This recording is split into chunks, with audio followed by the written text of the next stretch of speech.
dadka ceebtooda ha raacraaci, ha baadhin, ha dabagelin, ha raadinin.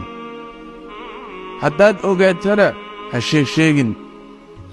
allah waa kaynoo sheegay tabaaraka wa tacaala walaa tajassasuu walaa yaghtab bacdukum bacdaa.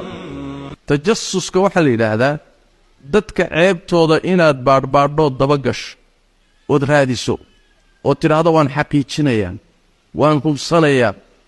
yaa laa tajassasuu, ceebihiinna ha raaraadininoo ha dabagelinoo ha raarraacin.